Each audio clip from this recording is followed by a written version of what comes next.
திரு OPS அவர்கள் திடீர்னு CM பார்த்த அந்த நோக்கம், அந்த சந்திப்பை நீங்க எப்படி பாக்குறீங்க? இது எதர்ச்சியான சந்திப்பாக நம்ம எடுத்துக்கிற முடியாது. அரசியல் ரீதியான வீட்டில் பார்க்குறாரு. தொடர்ந்து ஒரு 2 நாள்ல 48 மணி நேரத்துக்குள்ள ஒரு 3 சந்திப்பு நடக்குது தென் மாவட்டங்கள்ல.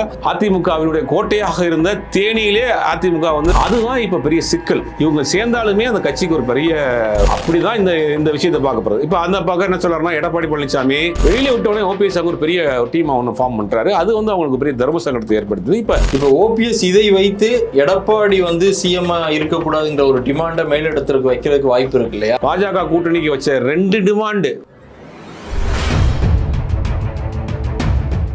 மாற்றுக்குரல் நேயர்கள் அனைவருக்கும் வணக்கம்.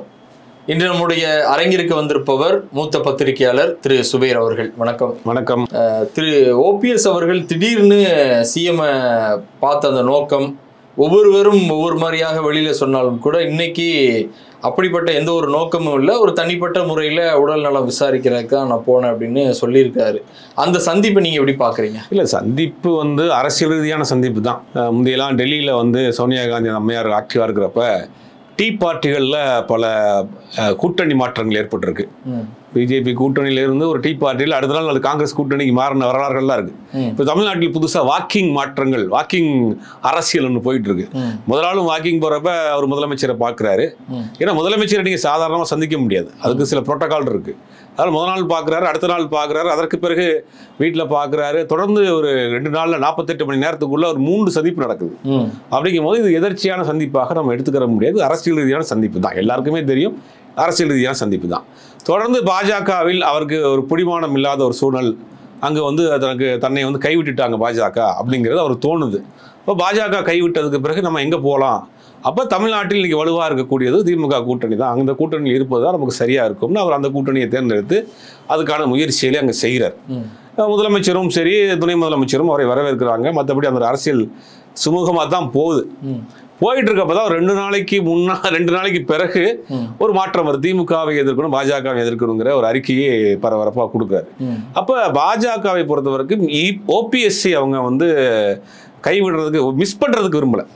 ஏன்னா ஓபிஎஸ்க்கு பின்னாடி ஒரு சமூக வாக்கு இருக்கு, அதை ப்ரூவ் பண்ணி காமிச்சிட்டாரு. இப்போ தென் மாவட்டத்தை பொறுத்த வரைக்கும் ஓப்பனா சில விஷயங்களை நம்ம உடச்சே பேசணும் அப்படின்னா, எடப்பாடி பழனிசாமியை பொறுத்த வரைக்கும் தென் மாவட்டத்தில் இருக்கக்கூடிய குறிப்பாக முக்குளத்தூர் சமுதாய வாக்குகள் வந்து கண்டிப்பாக எடப்பாடி பழனிசாமிக்கு விழுகாது, எட்டலைக்கு விழுகாது.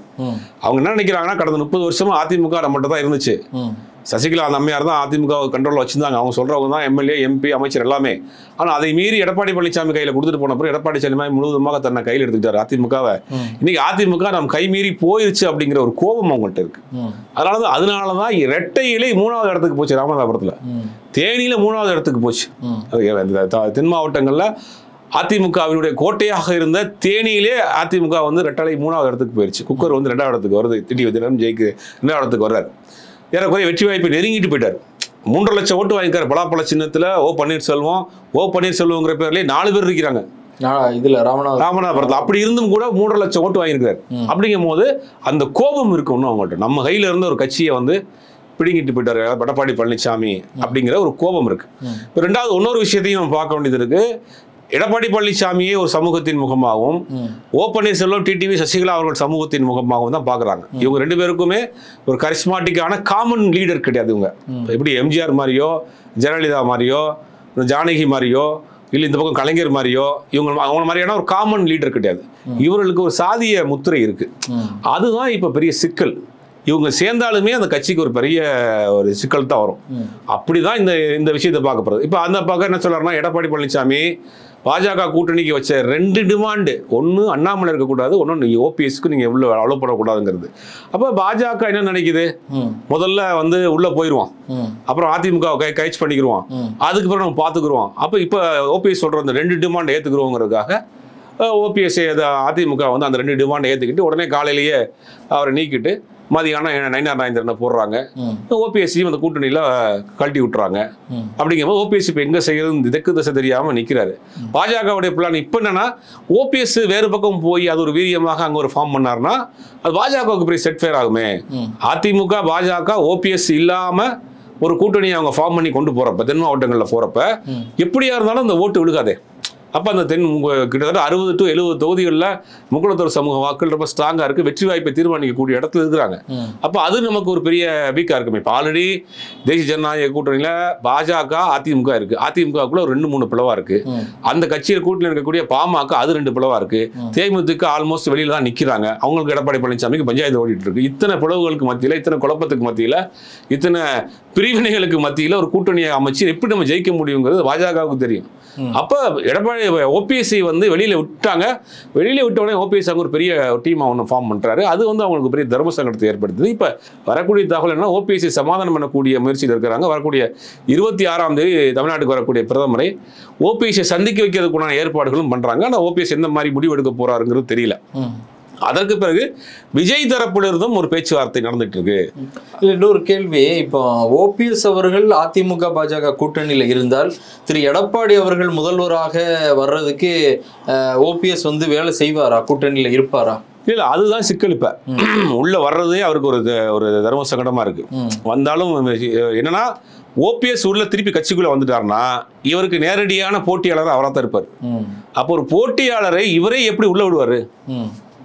அதுதான் ஒரு ஆரம்பத்திலேருந்து வேணாங்கிறது. ஒரு பிடிவாதமாக ஓபிஎஸ் திருப்பி அதிமுகவுக்குள் வந்து விடக்கூடாதுங்கிறதுலாம் எடப்பாடி பழனிசாமி ரொம்ப தெளிவாக இருக்கிறார். அப்போ அதுக்கான வாய்ப்புகள் இல்லை. இல்லை, விஜய் பற்றி சொன்னீங்களா? ஆமாம், விஜயை பொறுத்த வரைக்கும் இப்போ அவர் தேசிய ஜனநாயக கூட்டணியிலேருந்து வெளியேறின பிறகு விஜய் தன் பக்கம் ஓபிஎஸ்ஸை கொண்டு வரணும்னு ஒரு முயற்சி பண்ணுறாரு, ஒரு பேச்சுவார்த்தை நடத்துறாரு. ஆனால் இப்போ உள்ள தகவல் என்னன்னா ஓபிஎஸ் தரப்புலேருந்து வர்ற டிசம்பர் வரைக்கும் எந்த விதமான முடிவு எடுக்க வேண்டாம். அதிமுக எதிர்ப்பு, பாஜக திமுக எதிர்ப்பு, பாஜக எதிர்ப்பு அப்படிங்கிற நிலைப்பாட்டில் இருப்போம். டிசம்பருக்கு பிறகு என்ன நடக்குதுன்னு பார்ப்போம். ஒருவேளை வர 26ஆம் தேதி பிரதமர் வர்றப்ப அந்த கூட்டணியில் திருப்பி சேருவதற்காக இறங்கி போனாலும் வாய்ப்பு இருக்கிறது, அது வாய்ப்பு இருக்குது. அப்படி இல்லாத பட்சத்தில் டிசம்பர் வரைக்கும் இதே மாதிரியான சூழ்நிலையை கொண்டு போவோம் அப்படிங்கிற ஒரு முடிவில் இருக்கிறாங்க. அப்படி இறங்கி போவாங்களா? ஏனால் வந்து ஓபிஎஸ் கூட இருக்கக்கூடிய மூத்த அரசியல்வாதி பண்ருட்டி ராமச்சந்திரன் பாஜக தமிழ்நாட்டில் வர்றதை வந்து விரும்பலைன்ற பெரிய ஒரு அட்டாக் பண்ணி பேசினார். அப்போ இந்த மாதிரி இருக்கும்போது அவர் எப்படியுமே ஓபிஎஸ்ஸையும் சொல்லியிருப்பார், அவருடைய கூட இருக்கக்கூடிய ஆள் இதை விரும்புவாரா ஓபிஎஸ்? இல்லை, ஓபிஎஸ் விரும்ப மாட்டார். ஆனால் அவர்கள் சைடில் விரும்புகிறாங்க. ஓபிஎஸ்ஸை அவங்க மிஸ் பண்ண விரும்பலை. ஓபிஎஸ்ஸை இந்த கூட்டணிக்குள் வைத்திருக்கணும், இந்த வாக்குகளை சிதறடிக்க விடாது அப்படிங்கிற ரொம்ப தெளிவாக இருக்கிறாங்க. ஓபிஎஸ் என்ன மாதிரியான முடிவு எடுக்க போகிறாருங்கிறது தெரியல. ஆனால் அதுக்கு உண்டான அவரை சமாதானப்படுத்தக்கூடிய முயற்சிகளையும் போயிட்டு இருக்கு. இப்போ எப்படி எடப்பாடி பழனிசாமிக்கு அண்ணாமலையோ அதே மாதிரி ஓபிஎஸ்க்கு இங்கே நயினார் நாகேந்திரன் 2 பேரும் ஒரே சமூகத்தின் முகமாக இருக்குன்னு நினைக்கிறாங்க. எடப்பாடி பழனிசாமி அந்த சமூகத்தின் முகமாக நான் இருக்குன்னு நினைக்கிறாரு, அண்ணாமலை நான் இருக்குன்னு நினைக்கிறாரு, இந்த பக்கம் நயினார் நாகேந்திரன் நான் இருக்குன்னு நினைக்கிறாரு, ஓபிஎஸ் நான் இருக்குன்னு நினைக்கிறாரு. 2 பேருக்குள்ள 2 சமூகத்தின் முகத்தா யார் இருக்குங்கிற ஒரு போட்டி இருக்கு. இப்போ அந்த பிரச்சனையும் அங்கே போயிட்டு இருக்கு. அதனால தான் என்னன்னா காலையில் அவரை நீக்கப்படுறாரு, உடனே அதே சமூகத்தை சேர்ந்த தென் மாவட்டங்கள் நமக்கு வீக்கா இருக்கு, அப்போ முக்குளத்தூர் சமூகத்தை வந்து ஒருத்தர் போடணும் தலைவராங்கிறதுக்காக நயினார் நாகேந்திரனை போடுறாங்க. பாஜக போட்டு அதை பேலன்ஸ் பண்றாங்க. ஓபிஎஸ் மேல் உள்ள அந்த முக்குளத்தூர் சமூகத்தினுடைய கோவத்தை பாஜகவுக்கு ஒரு மாநில தலைவராக முக்குளத்தூர் சமூகத்திலேயே ஒருத்தர் போட்டு பேலன்ஸ் பண்றாங்க. ஆனா அங்க என்னன்னா திருப்பி ஓபிஎஸ் உள்ள வந்துட்டாருன்னா நம்மளுடைய முகம் இங்கே வந்து அடிபட்டு போகும். ஆல்ரெடி இந்த 3 முதலமைச்சராக இருந்தவர், சீனியர் லீடரு, நம்ம முதலமைச்சராக, அவர் முதலமைச்சராக அப்புறம் அமைச்சராக இருந்தவர், அவரோட பக்கம் ஜூனியர். அப்போ அந்த சமுதாயத்தினுடைய முகமாக நம்ம மாறிடுவோம் அப்படிங்கிறது இருக்கு. இவர் என்ன சொல்றாரு, முன்னாள் முதலமைச்சர், 3 முறை முதலமைச்சர், ஒரு மெசேஜ் அமைச்சிருக்காரு ஒரு மாநில தலைவருக்கு, அவர் ரிப்ளை பண்ணலங்கிற ஒரு சாட்டை காட்டுறாரு. அப்படிங்கும் போது அவர் தனிப்பட்ட முறையில் விரும்பலையா, இல்லை கட்சி மேலிடம் அவருக்கு ஓபிஎஸ் விஷயத்தில் தலையிடாதீங்க, கண்டுக்கிறாதீங்கன்னு சொல்லிச்சா அப்படிங்கிறதெல்லாம் வந்து நமக்கு ஒரு பெரிய மர்மமாகவே தான் இருக்குது. இப்போ ஓபிஎஸ்ஸினுடைய அரசியல் நிலைப்பாடு என்பது மதில் மேல் இருக்கக்கூடிய ஒரு பூனையை போல எந்த பக்கம் வேண்டாலும் தாவலாம். அது சூழலை பார்த்துக்கிட்டு இருக்கிறாரு. தேர்தல் ஜுரம், தேர்தலுடைய காலநிலை மாற்றங்களை வச்சு அவர் எந்த பக்கம் வேண்டாலும் தாவறதுக்கான வாய்ப்புகள் இருக்கு. இப்போ ஓபிஎஸ்ஐ வெளியில விடக்கூடாது அப்படிங்கிறதுல பாஜக கண்ணும் கருத்துமா இருக்காங்க அப்படின்னு சொல்றீங்க. இப்போ ஓபிஎஸ் இதை வைத்து எடப்பாடி வந்து சிஎம் இருக்கக்கூடாதுங்கிற ஒரு டிமாண்டை மேலிடத்திற்கு வைக்கிறதுக்கு வாய்ப்பு இருக்கு இல்லையா? ஏற்கனவே வந்து இன்னும் திரு அமித்ஷா அவர்கள் வந்து எடப்பாடியுடைய பெயர் சொல்லாம சொல்றாரு. அப்படிங்கும்போது ஒரு குழப்பமான ஒரு சூழல் தான் உருவாகிட்டு இருக்கு. இல்லை, எடப்பாடியை பொறுத்த வரைக்கும் தன் இடுப்பை முதல்ல காப்பாற்றிக்கிறங்கிற நிலைமையில் இருக்காரு. ஏன்னா எடப்பாடிக்கே பல செக் இருக்காங்க உள்ள. வேலுமணி ஒரு செக் இருக்கு வச்சிருக்காங்க, செங்கோட்டையன் ஒரு செக்கை வச்சிருக்காங்க. தன் இருப்பை காப்பாற்றிக்கிறணுன்றத அது கூட இன்னொரு போட்டியாளராக உள்ள விடக்கூடாதுங்கிறது தெளிவாக இருக்காரு. அப்போ இப்போ அவங்களுக்கு பாஜகவுக்கு இப்போ தேவை வந்து அதிமுக தேவை, இரட்டை இலை தேவை, அதிமுகவினுடைய கட்டமைப்பு தேவை, அதிமுகவினுடைய தொண்டர்கள் தேவை, தமிழ்நாட்டில் கால் பதிக்க வேண்டும்னா தேவை. இப்போ அதை முதல்ல கைப்பற்றுவோம். உள்ள இருக்கக்கூடிய சின்ன மீன் இருக்கக்கூடிய பிரச்சனைகள் அப்புறம் பார்ப்போம். அப்படிங்கிறது அவங்களுடைய அப்போ இப்போதைக்கு எடப்பாடி சொல்வதை கேட்போம். அவர் சொல்ல 2 டிமாண்ட் தான் வச்சிருக்காரு. அண்ணாமலையை பதவி விட்டு தூக்கணும், ஓபிஎஸ் சேர்க்காதீங்க. அந்த 2 டிமாண்டுக்கு ஒத்துக்கிட்டாங்க.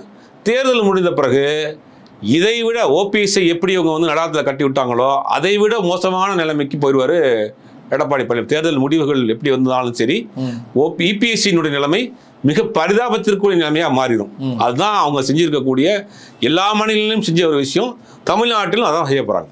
திமுக கூட்டணி இப்போ ஏற்கனவே ஸ்ட்ராங்காக இருக்குது. இந்த கூட்டணியில் 2026 சந்திச்சா வின் பண்ணக்கூடிய வாய்ப்பும் இருக்குங்கிறது பரவலாக உங்களை போன்ற மூத்த ஊடகவியலாளர்கள் சொல்கிறீங்க.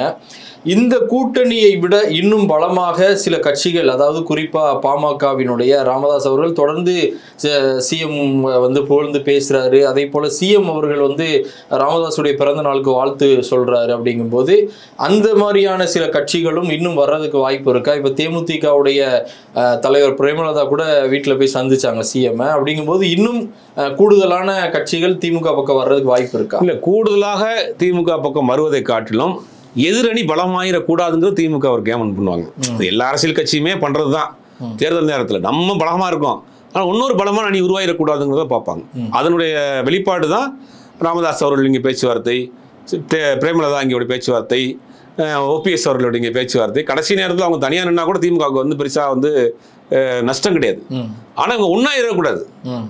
ஒன்றாக இருந்தால் அது ஒரு அரசியல் ரீதியாக ஒரு பெரிய தாக்கத்தை ஏற்படுத்தும். ஒரு போட்டி கடுமையாக இருக்கும்.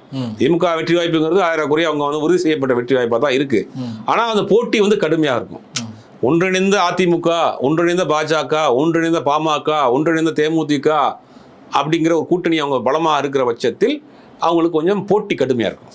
அதை என்ன செய்கிறாங்க அப்படின்னா, ஒன்றும் நம்ம பக்கம் கொண்டு வருவோம், இல்லாட்டி அவங்க தனியாகவே அவங்க ஒரு அணியாக ஃபார்ம் பண்ணுவோம். அப்போ எதிரணி வந்து ஒரு ஸ்ட்ராங்காக ஒரு வெயிட்டான ஒரு அணி ஃபார்ம் ஆகிடக்கூடாதுங்கிறதுல ஒரு கணக்கு ஒன்று போடுறாங்க.